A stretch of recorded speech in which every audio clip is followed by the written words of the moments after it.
Hello, everybody. It's Red Say So coming to y'all to let y'all know about my new conversation series called The Tribe. It's an opportunity for queer people of color to come together and build community through conversation. Each week, we just pick a topic and have at it. So, give it up for the ladies who helped me host my first conversation virtually: Ashley, Chandler, Shawnee, Candace, Whitney, Righteous, Q. Our topic that we discussed this week was Black representation, particularly where we see ourselves in the media, our representation. So please check it out. No one wants to jump in to start, then maybe somebody can tell me, like, maybe the first time that they can recall that they did feel like represented, um, from like a show, a TV, like from media, like, or where do you feel represented at today in your like Black queer womanness? Damn, that's a deep ass question. I mean, you said where we feel represented today, or in general, the first time we felt represented. Yeah, whatever side resonates with you the most. Um, like, okay, like for example, like loving basketball, and how like so many like Black tomboyish or like masculine presenting women really love that movie and really like cherish that movie. Like it's almost like a gem to them. And like I always find it funny because it's not like it's not a queer movie, but it resonates with so many like, you know, masculine presenting queer women, and I'm just using queer as an umbrella term, because it was the first time that some of us saw, me being one of them, oh my gosh, it's a girl who likes sports and she doesn't want to wear dresses and she'd rather just put her hair up in a ponytail. What? Like, look at me.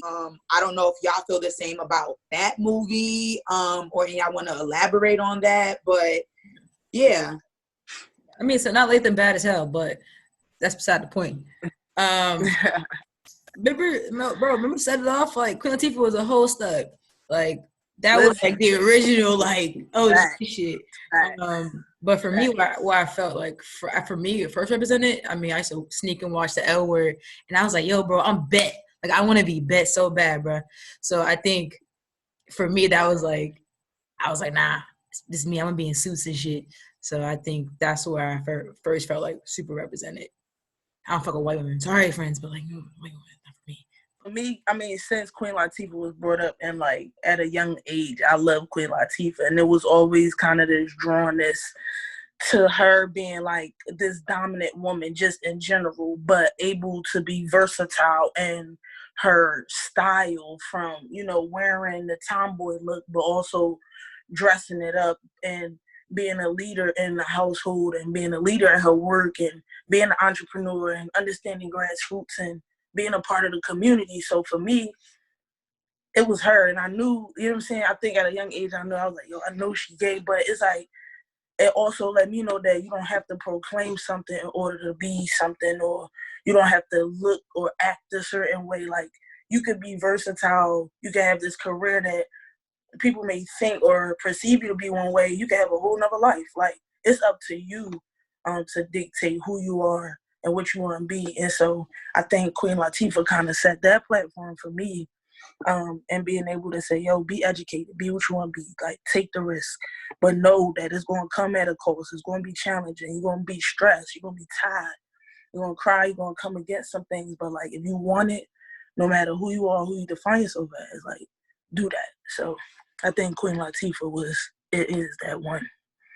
I definitely agree. I think going into first grade, it was the brat for me. Yeah. Because I wanted my hair in twists like her. Like, I always wanted to dress like her. I didn't put any of the shit together yet, but I was like, Mom, first day of school, I want my hair like the brat. I like her. For me, growing up in the mean streets of Baltimore City, I would say The Wire, Snoop. She gangster. She had the deep stud voice. I was like, yo, she crazy with it. But she was like one of my first like interactions, and she was local. So I seen her in the mall sometimes. So it was like that instant connection. But as far as movies wise, Pariah, that one was very interesting. But what I didn't see was the good and like the positives of being a lesbian. I think it showed a lot of the negatives as far as like when your family says, all right, what's going on? Her mom was tripping. But I think she didn't get that chance to go from being like a budding little STEM whatever to being like full out, I'm comfortable, I'm hitting the clubs and enjoying it. Like she was hitting the clubs being a little awkward. So I just wanted to see that progress a little bit more. So maybe more and more we, keep pushing out those images, we'll see the full spectrum where it's okay, we went through the struggle, but now like we shine and we glowing a little bit. So I think just seeing both ends of those spectrums, you just gotta, open up your mind and just add more images to it. Does anyone watch 20s on BET? It's my first time hearing about that. Yes, Actually. I love that joint. And I a love wait it. for me. I love it, man. I really like that show. Like as a present day representation, because it does show a spectrum of queerness. If y'all looking for something to watch, it's only 20. I think the episode was like 20 minutes. You blink and they done. But I mean, Pose too. If we don't throw out shows, like I think Pose. Pose definitely kills. Pose, that's my genre. I don't really see Definitely myself watching Pose as like a masculine presenting queer woman, but I definitely see like community, and I definitely like grew a lot of respect. Making you want to start your own house so you can like let other queer folks know like you are not alone. Yeah, I be crying off Pose. I think it's just cool. Like I know that, like especially for trans folk to be a bit like on the screen, especially black trans folk and like actual people who are trans, like not absolutely. So, in a positive light. Yeah, because they've been in the media. Right. Not in a positive light. But they're not like prostitutes, like Law and Order, or make them like sex workers. Nothing wrong with sex workers every time. It's crazy. I hate that. But it also Pose gives a safety to it all too, because the thing is that ballroom, I feel like society views ballroom culture, or they view ballroom culture as something that's like, oh, this is for homeless black or homeless queer, homeless queer individuals, part of our community. No, and it's not just about, individuals that are homeless. It's about people that have a passion for dance, a passion for music. Like that's what ballroom is. And I think that Pose gave it that look of safety, safety and family versus the gritty, New York City, homeless, that's not what it's about. And that's not what our community is about, So Pose gave it that voice I felt like was beautiful. Pose definitely provides a good point of view to where like people are allowed to learn. Mine is also just Queen Latifah. I think with her being more heavy set, I kind of resonated with her too, because there weren't a lot of, black, heavy set women for me to kind of look up to. So from that standpoint, I didn't necessarily think of it as a gay standpoint, because my mind kind of wasn't there at that point. It was just like, okay, well, this is somebody who is black and she's heavy set and she's like, very sure of herself, very, speaks highly of herself and things like that. And I feel like I was more of a quiet child, especially growing up in like certain parts of Maryland where I was definitely a minority, right? And I transferred to Dover High at 9th grade. I was now a majority in a school. So that was a big deal to me. And I feel like, watching things like Living Single and like, A Different World and things like that kind of helped me fit in a sense, in a place where I wasn't used to being a majority.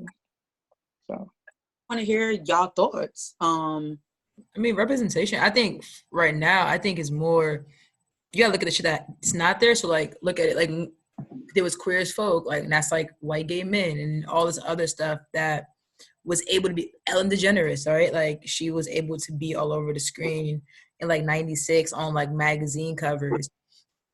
Whereas like we just got Lena Waithe, and like, I mean, just got her on like billboards and like talk shows, and Queen Latifah hasn't really come out. So like people are speculating about her identity all the time, which they shouldn't. But but we know, sis.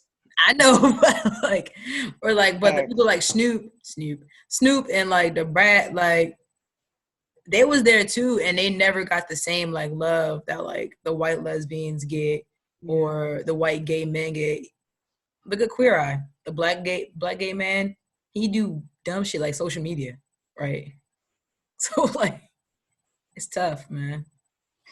You know, we're all like queer women of color. How do you like balance sometimes not having space as like both a person of, you know, a queer person of color?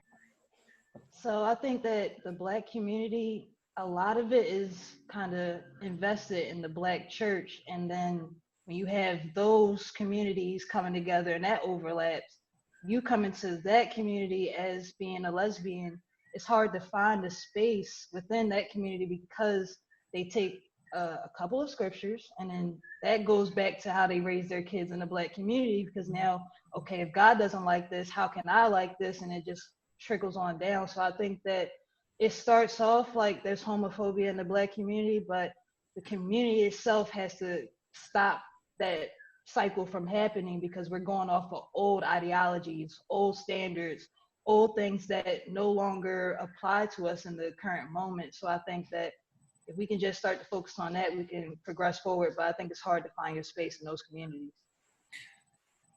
I think it's about safety too. Like, I think about, I mean, my brother got married in Jamaica like many moons ago, and like I had to recognize that like I couldn't be this hella gay in Jamaica. But as far as like the Black community, I think a lot of it has to do with just like this idea of masculinity and like just, or like what femininity looks like. If you look at like social media, and if, for example, a little boy is playing with, you know, some dolls, and you hear all these comments are like, well, there's a gay agenda, you making him feminine, you making him gay. Whereas like, bro, like there's literally, I think the Black community holds on really strong to social constructs like around gender. Sometimes to our own detriment. Like, people be like, well, I had a gay kid. Like, who's the city girl, right? She was like, if I had a gay son, I'll beat his ass, right? Or, and then, but like the Bible, I'm not the biggest Bible like verse person, but like the Bible probably tells you not to beat your kid's ass. Like, I'm spare the rod, right? But like not kill your kid for real.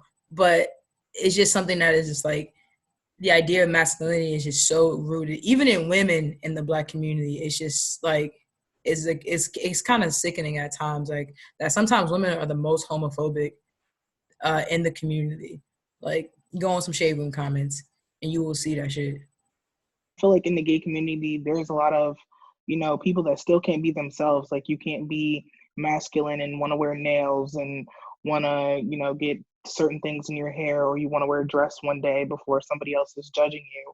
You can't have your own baby before they think you're, you know, sneak dicking or whatever. And I feel like, you know, a lot of that has to do with we don't love ourselves. And I feel like, you know, sometimes we just have to, if we could just all come together and just, you know, find a way to just like be accepting of ourselves, then maybe other people would see the love in ourselves, and maybe that would resonate off because they see us talking down on each other in the comments or whatever. What makes them respect us if we can't respect our own type of people? So I feel like it has a lot to do with that type of thing, as well as the church thing. I mean, like being a PK is just like was a big thing for me because, you know, my dad is like, you know, big on, okay, well, the Bible says this, but the Bible also says, love thy neighbor. And technically I would tell my dad, you know, yes, you're my father, but in Jesus Christ, you're my brother. So therefore we're equals in a sense, you know. And because he did instill the Bible in me, I was able to come back at him with scriptures in the Bible. And that was one thing that he hated about it, because I was able to fight him back with his own words. So I feel like once we're able to do that as a unit, maybe things will get a little bit better for us. I agree, and just to kind of piggyback off Q a little bit, as far as like the idea of like categorizing every little thing and everybody and how you dress, what you wear, like even down to our, LGBTQIA plus community now, like all these subcategories and categories and categories, and then you have to define a way, and if you don't define a way, then you automatically get put in a category that necessarily don't engulf who you are. Because like, what if you a little bit of everything at some point? You know what I'm saying? And not saying that's who you are, is like that's what you prefer all the time, but it's like I've had encounters where, I've been with my brother and I can say another man is handsome and another grown man like, yo, you gay. And it's like, I'm still a female. And I just complimented him saying he was handsome. You know what I'm saying? Like, it's little things. Like, you can't even give another human being the credit of being beautiful without it being like, oh, you gay. No, you gay, bro. Like, ease up. You know what I'm saying? Like, so I think it comes down to, like, we as in the gay community ourselves have fallen victim to everything we've tried not to fall victim to, and we've gotten into we putting ourselves in categories, and you gotta be Dom, or you gotta be Butch, or you gotta be AG. And so it's like, if we do start somewhere, we have to start by like, yo, not necessarily labeling ourselves, but we just the community again, like whether it's gay, and not meaning like, oh, gay as a man, gay as a woman, just gay as I'm an accepting and free flowing and I'm fluid in who and what I love. And that has no true world definition other than I love this or that person. You know what I'm saying? So I feel like if we stop categorizing ourselves first, that'll take a lot of barriers off where other people view us and how they try to categorize us. You talked about labels real quick. So kind of going off like the Black representation, and I guess a little bit of like erasure and how our shit also gets like taken and borrowed. How do y'all feel on the topic of white women using the word stud? Let me log off real quick. They need to stop. Period. Right. Well, the Kardashians, like, Black is trendy. And that's just another example of it to me. But you don't care about like actual Black people. You just care about aspects of Black culture. You don't care about Black trans women getting killed. Like they don't really struggle. Right. Cultural appropriation is real, and like that's just like again, like what Winnie says, like just another subcategory of how we are appropriated and monetized and left in the dust. And it's just very hard. Like when you get down to listing like heroes or your favorite musician or like your favorite artist, and then we sit and have a conversation about when did you feel most represented through society's eyes. I mean, unfortunately, it's it's Queen Latifah and it's Love and Basketball, because we don't have that representation. So it's just like it's very unfortunate that avenues, I think, like are shut off when you get mainstream. You know what I mean? And when you get mainstream, like that is when you have the most impact. It's like we can sit here and do this and it'll be impactful, and then we can go and have these conversations with other people and word of mouth, and it can be impactful. But once you get mainstream, you've reached a different level of communication, right? So it's very like it's very frustrating, because like I said, once again, it's like it's just cultural appropriation. It's like they take what they can, big butts, big lips, the word stud. They feel like they can use the word nigga, but don't give a damn about our struggle at all, or don't give a damn about how they used to lock us up because of big asses and big hips. We were like fucking, excuse my language, but we were in a zoo, we were caged, we were animals, you know what I mean? And now you want to go and make money off of it. And then our people turn around because society has said, oh, this is where it's at, the Kardashians, this is where it's at. Then we have our own people who then go and get butt injections and lip injections and go get their breasts done. So it's just like a whirlwind, and it's like we could all love each other, but it's like the action. It's like sitting down writing a plan. It's like, what's the action? And I think Lena Waithe right now is a great way, excuse that, but is a great representation because she is masculine presenting. She owns her queerness, and she she represents the people as a Black queer woman. So, you know, the conversation unfortunately is difficult, but I think more so it's like playing an action and just really fighting through those barriers that are there. They're like invisible but visible barriers. It's weird, you know what I mean? So yeah, that's my 2 cents on that. I don't know. I think for me is that like, yo, get your own shit. Like, you know, what's wrong with Butch? Like, y'all been calling yourselves Butch forever, and like, so I, you know, them little stud lesbian Instagram pages that be low key spam.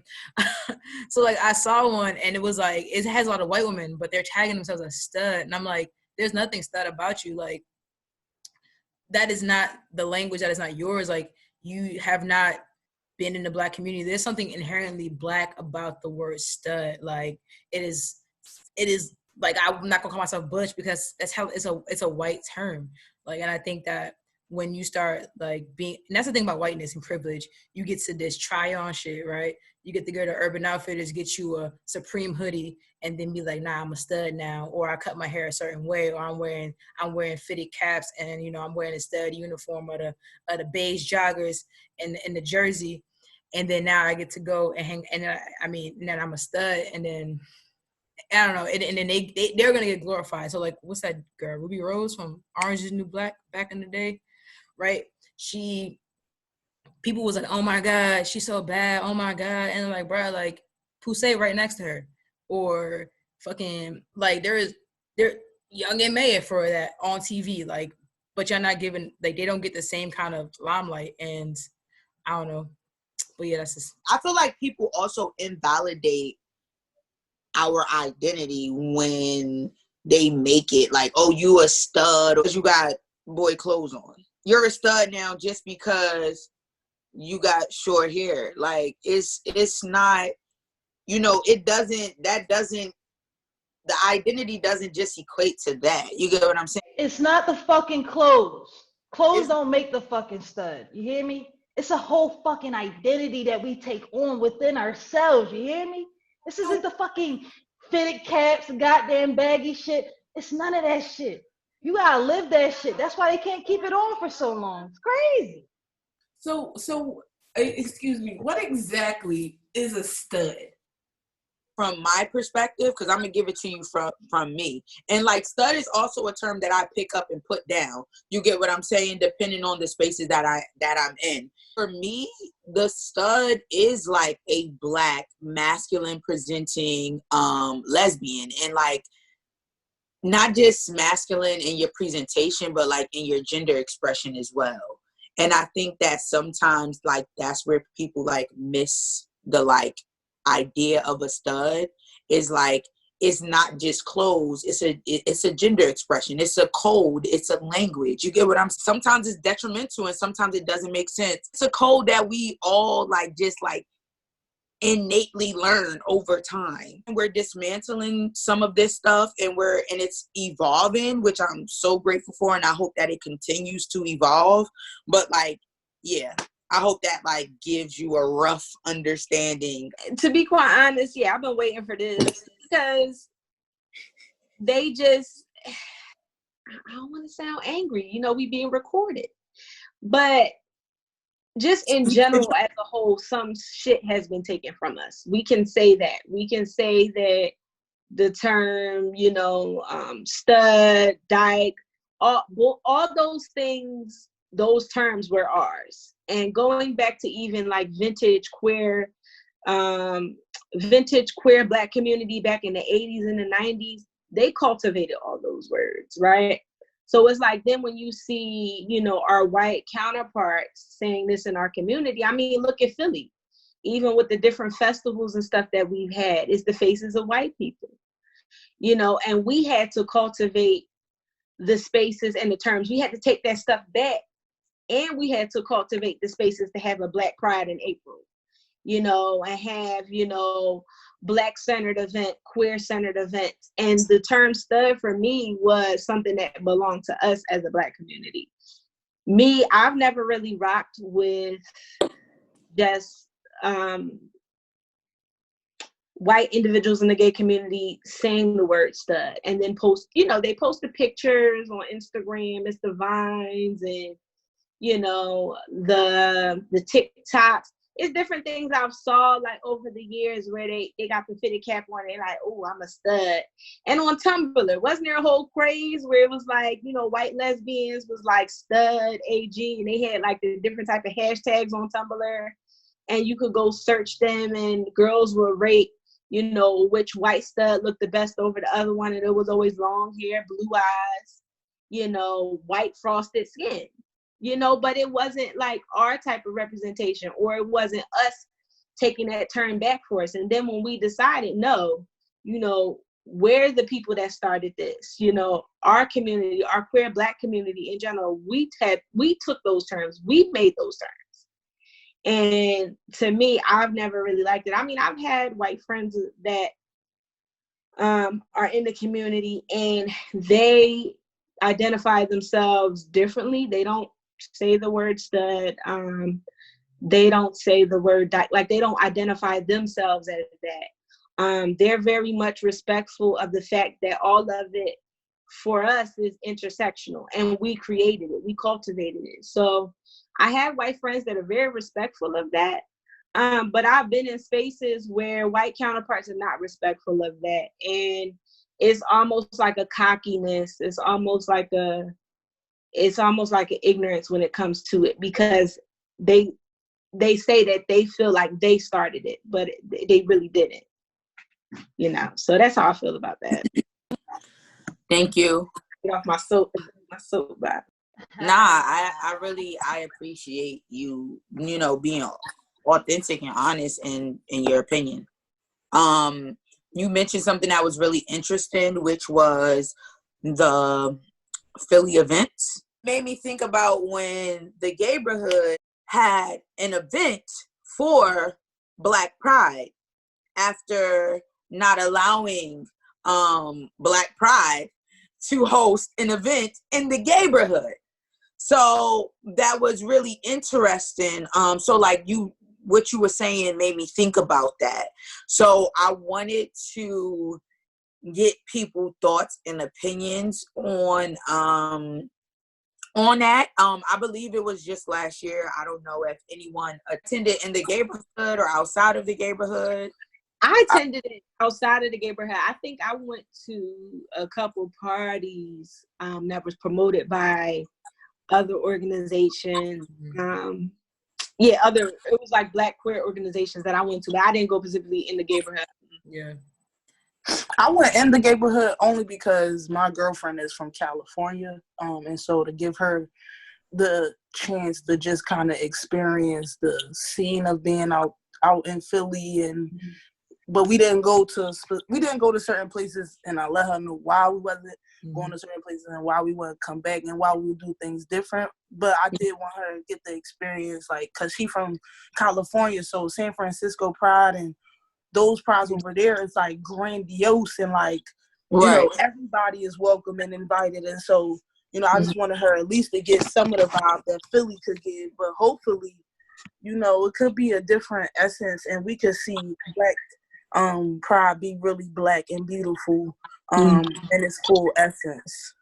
The thing about Black Pride though is that like I know they trying, but the Black gay pride for Black gay men, there's literally no like room for even Black women in that. So do you think that like in wanting to create more diverse spaces that the Gayborhood was excused for hosting an event during something that might be for a specific group of people? Do you think that like, you get what I'm saying? Like, okay, the Gayborhood, let's just call it spade a spade. The Gayborhood is based off power and privilege and class. So like, look at Voyeur, right? I'm gonna drop it. Look at Voyeur. Voyeur about $45 to get in after the renovations. Like I'm not even lying. That's like it's like $45 to get in. The thing, $45 to get into a club? Nah, I haven't been there before though. after And 12. there's a lot more straight people. For me, it's built on class. Like, if you think about it, in the neighborhood, even the area is changing gentrification wise. Like, I read an article about the erasure of the neighborhood in general, but like whatever. But the clubs are owned by the same person, so that same person owns the 6 clubs, and they got a monopoly on the neighborhood, and so they're gonna create the space for people who they want to. Like back in the day before the renovations, there were people of color in the space. There was First Fridays. It was black gay men up and down there First Fridays. Then all of a sudden they renovated. They even kicked stimulus out of the space. So those don't happen anymore. But you got white gay men coming, straight people coming to the neighborhood now, and black people are relegated to very small rooms in these clubs, but still paying the same cover. So like they really do that shit for money. Like they didn't want anybody black getting any bread, any kind of eating off of that. But they know black people are gonna go to the neighborhood because it has the word gay in it. So And there's nowhere else to go. yeah, there's nowhere function to go. And then when you do try to throw a party as a black queer person, you gotta throw it out in East Bumblefuck, and then worry about people getting there. So, I mean, they threw that. They knew they was doing it. Yeah. But that's like that everywhere, not just in Philly. Because even in DC, when I went to, Gay Pride in DC, the the the guy, the gay community had a whole bunch of white parties and all that. And then, you want to go to lesbian events. And I'm like, okay, well, where's the lesbian events? They're like way across town. They're shitty. Like, you can tell that they didn't put no thought into it. They just added it because it's gay pride and they had to add a woman event. It's like we get put on the back burner. And then it's like you don't want to bring race into it, but it comes down to race first. Let's start with race first. Be honest, it comes down to race first. And then it's like, I feel like as for me, I feel like I'm like a triple whammy. Like, I'm black, I'm gay, like I'm heavier. You know what I'm saying? Like I have like so many things against me. You know what I'm saying? So it's like I feel like when they look at how how we're gonna be promoted and things like that, they start from the top, and race is automatically one, and then it goes down the line, so on and so forth, and so we automatically get the leftover or the scraps of, okay, whatever's left, that's good enough for them and they can do whatever with it. So I definitely feel like we definitely have to, make the movement for ourselves, because nobody else is going to do that for us at this point. And I mean, we're really seeing that now. And even with Fanny doing, the events at the beach and things like that, we even have some of our own people who aren't supporting, not necessarily that you have to go, but what is a share to put it out there for other people? You know what I'm saying? Like you're blocking us, but then you're complaining. Like you can't do both. You either support or you shut up. Like, you know what I'm saying? Like you can't do both. So real shit. Yeah, that's real. Yeah. I think that it's like it goes to we're underrepresented across the board. You feel me? Like society says, okay, white male, that's the top of the line, and then somehow down the line you get there and there's the black lesbian. You feel me? We're underrepresented more than anybody, I think, especially masculine presenting black lesbians, because when you see a black lesbian, because you got racism, you got homophobia, and then you got misogyny mix all into that shit. So now you got femmes who present like, they're straight females. So they're going to look at them and be like, oh yeah, They look at us like, what the fuck? And that's because they're not able to, some of them, they look at us and they are attracted, but a lot of them, because of our masculinity, they're not attracted. So it instantly puts a divide, and now we're coming against their misogyny, because now we're trying to teach them how to treat, I don't want to say it, but they're women. Because a lot of we're going to go through it with DL women, straight women, because a lot of times they look at us and they're like, damn, they told me this personally. My husband, my boyfriend, he don't dress like you. He don't carry himself like you. And not saying they have to carry themselves like me, but there's a desire from a lot of females for this type of energy, like that masculinity, but to be able to be understood as well. Not saying men can't do that, but they get it a different, perspective from us. So I think that we're just a threat a lot of times. Just seeing that and like being out and about. You want to be a man? No, nobody wants to be a man. We're just representing ourselves the way that we choose to represent ourselves. But I think there's a threat to society a lot because we're just owning who we are and we're not looking for that male gaze and that, that whatever you want to call that appreciation. We're not looking for that. So I think that if we could just take ownership of that and see that misogyny is playing a part as well, we could work through a lot more mud, but we got to go through every level, and there are levels to this shit. So that's just it. Bring up the point though that we as a community have a tendency just to accept what happens to us, right? And like not do anything about it or not make something happen about it, right? And so it's like, when it like go back to the labels part, it's like I remember, and I still do. I identify as an AG or more of as an aggressive. Like I remember that being kind of the first documentary I'm seeing and understanding, like, why Black women identify a certain way, and then how that looks in their homes and in their communities, and not, seeing the counterparts being white at all in that, unless they were in our communities and it just so happened that they lived in our space and could actually relate to those things and say, like, they grew up in a space where they understood what aggressive meant or stud or dom or whatever the case may be. But what happens is, it's like, oh, they calling themselves studs. It's like, oh, we want to throw our hands up. We don't want that joint no more. And then they keep it. They make it big. And it's like, oh, no, that was ours first. If it's ours, let's keep it ours. Let's fight for it. Like, stop running to it just because that's a space for a moment. I'm one of the people. I'm bad, and I'm gonna do much better, more conscious about it, because I found me and my girl. We like, dang, we know they be da, but this is the only gay party we know about. And we tired of going to the bars because I'm tired of having they hitting on her and being disrespectful. Then I gotta be like, yo, for real, y'all, we just drinking. You see us together, or I'm tired of having to go to the straight bar and the straight club. It's the same exact thing. You know what I'm saying? Or like offline, we was talking about taboo and it being mixed. I remember instance I was in there with my friends. Boy almost stepped on my shoe. He must have been straight.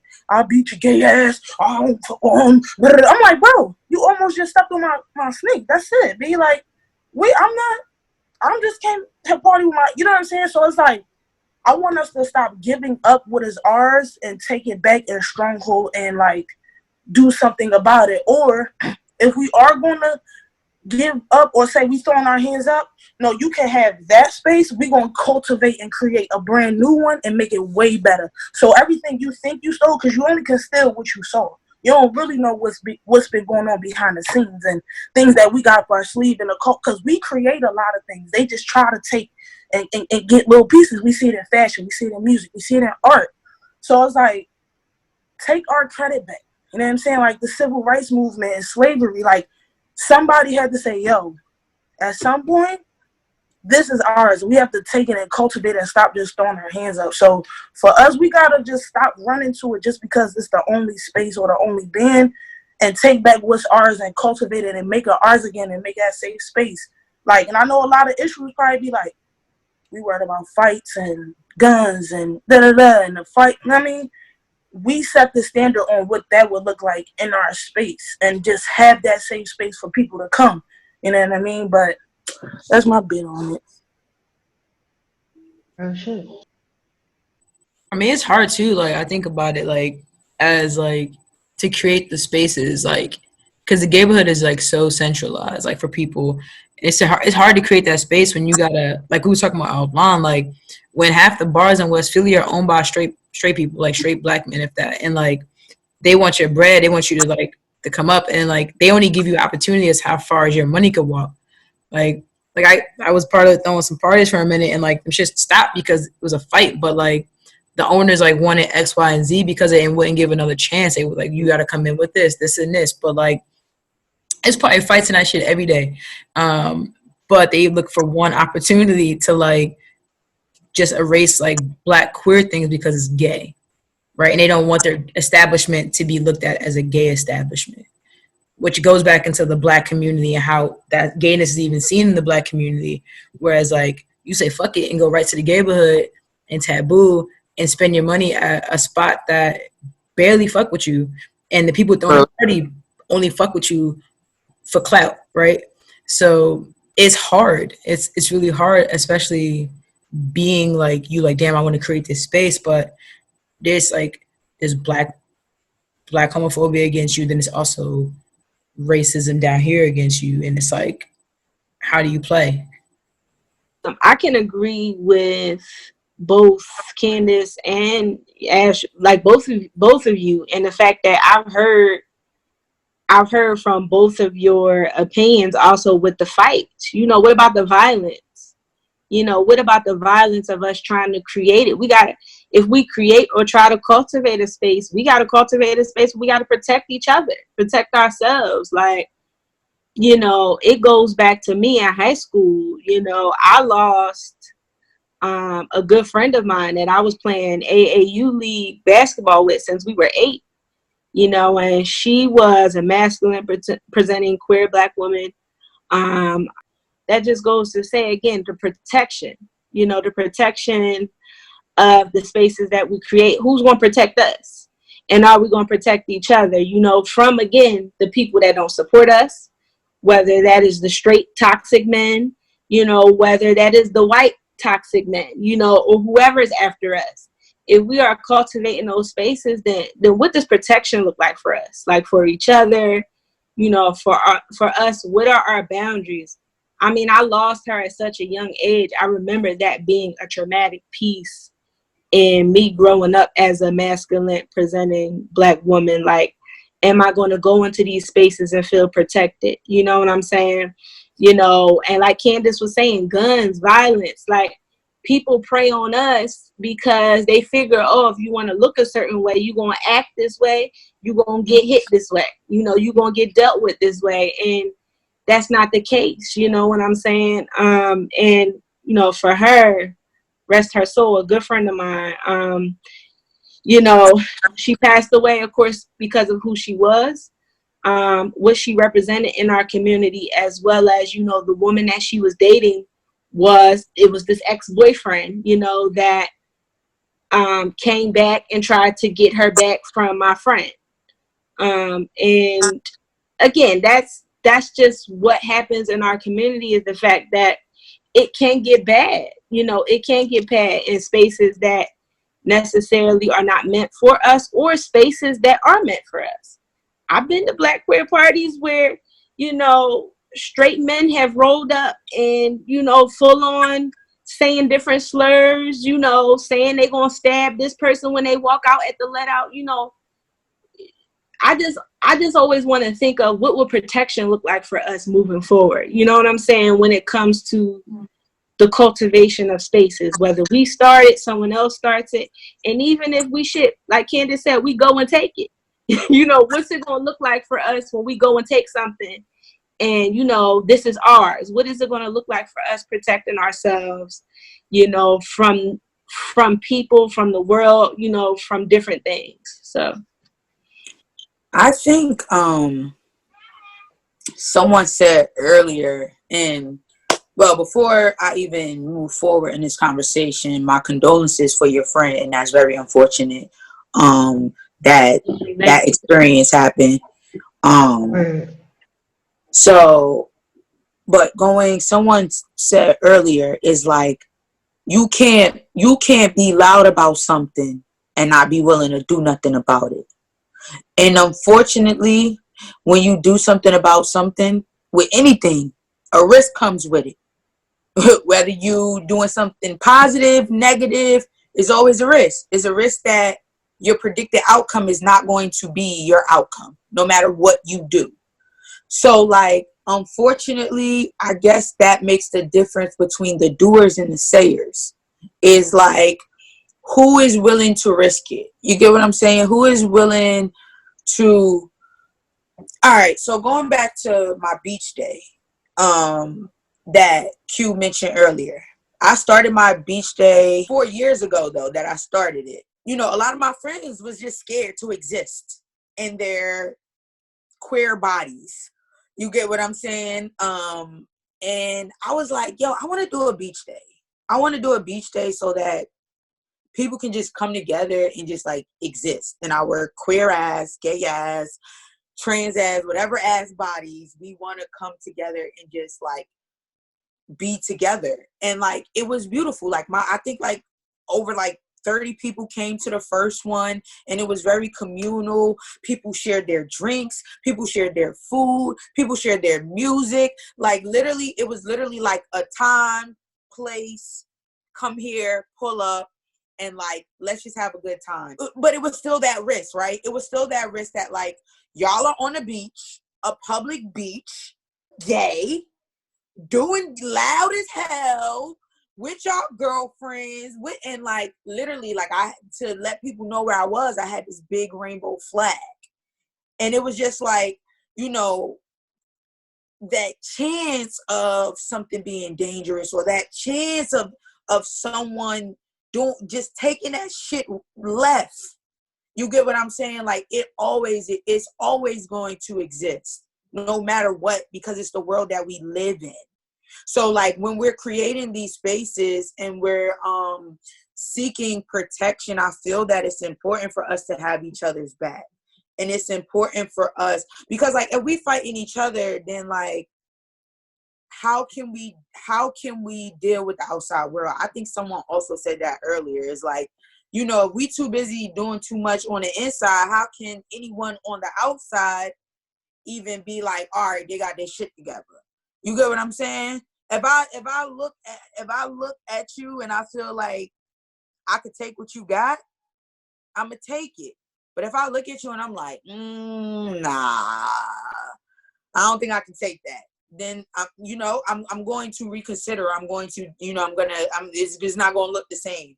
So like, I just feel like protection is very important, but I feel like we should create our own safety when cultivating these spaces too.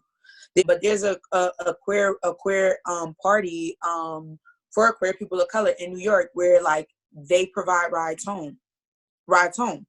So you get what I'm saying? And I'm like, wow, that's dope. You get what I'm saying? Like that's amazing. And it was, you know, we all don't have those resources to be like, hey, I'm going to get you here safely, but like those are the type of things when we're cultivating these spaces that should also be a part of the planning and the coordination. Is like, okay, cool.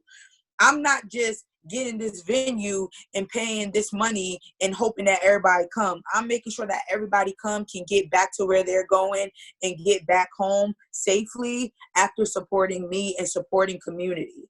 I feel like that, you know, that should be a part of the planning and everything as well. Sorry, I rambled.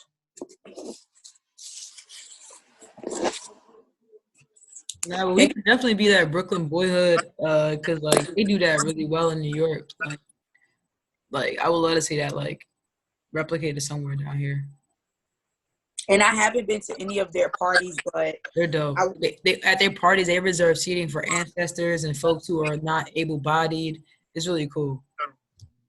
And that's what I'm saying, is just like we need to make sure that we're in creating spaces and creating our own representation and being visible in this world. We need to make sure that we're not just trying to like monetize our damn selves. You get what I'm saying? For the profit of self. You get what I'm saying?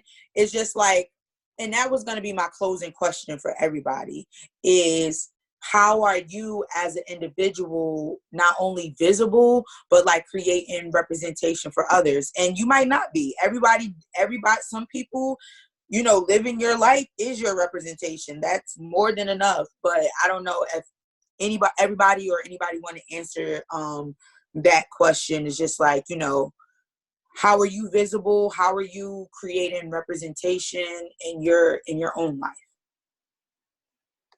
I'll start real quick. And it's something I'm actually proud of, because I guess this quarantine, like for people who be like, they've been working on things and before they have had all these excuses, it gave me a chance to slow down. So me and my good friend from high school, we started In Haven Transitional Homes, Community Centers, and Philanthropy Fund, which focuses on supporting the LGBT plus community and urban and minority communities as well. Transitional homes is just that for the homeless youth, for them to have a safe space to go and be, so that they can continue to be educated. They get their basic needs of water, shelter, food, and all of that. And then a philanthropy fund is, scholarships for not just LGBT, but I lost someone really close to me, LGBT, to health reasons, which is a big topic that I know we're going to cover soon. And so we give money to women and young families in need, and then we also will have community centers that's just in urban communities that will give accessibility to employment, workforce development, just a safe space. Like, again, everything that's been revoked from our communities that's critical and vital to us learning and growing and being able to be competitors to our counterparts that are white and or other foreign bilingual, multilingual, things of that nature, giving our people, our community, the option to have that leg up and the option to say they can go somewhere and obtain those resources. And so In Haven is how I'm leaving my print and hope to continue a legacy for our community. That's amazing. Proud of you. I think so. I'm not like the person that's like gonna be like out on the front lines like with picket signs. So like, because it's different kind of ways of activism. Absolutely. So I think for me, how I am leaving my mark, I think in two ways. One, just my board service. So I'm on the board of directors for the Bozzoni Center. So trying to make sure that like Black queer people are represented and have a voice at that board table, and also making sure that like we are thought about in processes, especially around social justice in that way. I think, but in my daily life, my job, like if you walk in my office is gay as shit, right? It's rainbows. And like here I made a big ass safe zone training for like our faculty and staff. So thinking about like just being a representation, like if my students walk past and they see rainbows in my office, it's like, oh, they look like me, like some kind of, they see something in like them, like, or even at work, like I'm pretty out at work. I'm pretty like about my identity, just because I think that like, that's what our youth need. Like they don't need somebody who is not going to be visible for them, because especially in like higher education, it's real whitewashed, and seeing somebody who's a person of color, a woman of color, and also masculine presenting, I think it gives them a different kind of representation and know that like they can, that's me. I can come to that person and have the same conversation. They might understand like, my parent shit, like, like how my family might take this if I say this, or like what my peers might think. I'm also the advisor for QPOC, I try to pay it forward. But I think that's how I try to do the thing. So Thank you, Ash. Thank you for all you do for the youth. Me personally, so other than just like being myself, I feel like I'm I actively try to defy norms. Like I'm that person that make friends in the bathroom. Like I don't care if you're like a stud, a femme, or whatever. Like any chance to build community, any chance to like reach out to my neighbor, I'm like taking that and I'm jumping at that on most days. So that's like one way. I'm also like Ashley, like very visible at work. I work in foster care, and I feel like it's important for me to be very visible in who I am, because children need to see like diverse identities.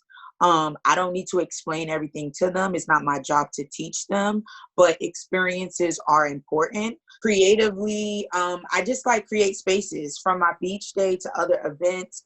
a couple months ago, I started hosting conversations similar to this one. I like that. I want to go next because I feel like my story is a little similar because I try to take most of myself to work. I work in a corporate setting where my button-ups, my slacks, shoes, watch, get fresh on them. And then I have these meetings with these old white, like everybody that I meet with, all my vendors are baby boomers, old white men.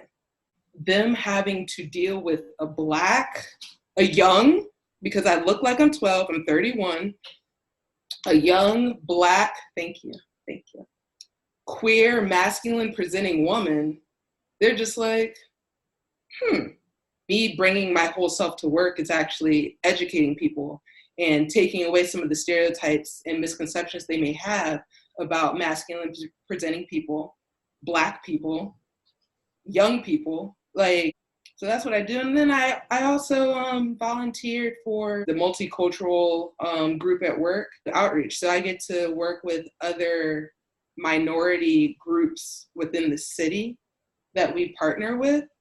So I feel like taking my whole self to those networking events and having those conversations is spreading a part of our community even further, just beyond the white people at work. But the Latin American people, the Asian people. So that's what I'm doing, my own little bubble. And thank you for that, especially because people don't always realize that, like, it's exhausting being that teacher. Yeah. I'm all for that conversation and all that, but I don't think it's our job to have to teach them, honestly. Like, I'm over that shit because it's not ask a fucking gay person every time. Like, yeah, like, I understand there's questions and I don't mind answering them because I will. But it just gets to a point where it gets abused, I think. Like, instead of you really thinking it through, you just ask me some dumb shit. Nobody wants to answer those awkward, dumbass questions all the time. So I think that we got to come to a point where we stop looking for their validation and they stop trying to, get some type of information out of us to make them feel comfortable. Like, you can't give somebody a pill and be like, oh, take this pill for my headache. Like, that's y'all headache. Y'all can't understand us. You don't want to deal with the difference. And we have to make up for that gap. And I'm over that shit, honestly. And going forward, I will educate, but I also will put you in your place and let you know it's up to you to do the research. It's up to you to do the work, because I did the inner work having to deal with 17 years of fitting into your box that society has put me in. So you can deal with a little bit of my box that you can't fucking fit in. So that's just where I'm at with it. I'm a happy-go-lucky person. Like, I'm at work. I do tech support. Like, I'm dealing with problems all the time. But at the end of the day, it's like, you really can't focus on the problem. You got to focus on the solution. And the solution is everybody taking ownership of your own shit and knowing that, hey, like, you want to be happy, I want to be happy. That's why I got the happy me, happy we situation going on. You'll see that coming out more and more as we do these episodes. But it's just Black women in general, we've taken on this angry stereotype, and we like want to go in these white spaces and not be, I want to be that angry Black girl.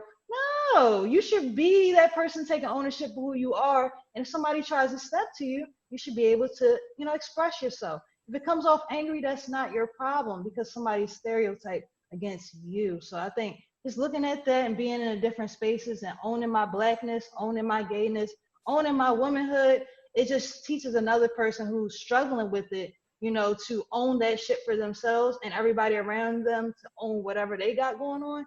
I think the world would be a happier fucking place when we just own that shit for ourselves. So that's just my plight. I'm going to move on, get off my little soapbox like Chandler was talking about. So you already know, man, we here.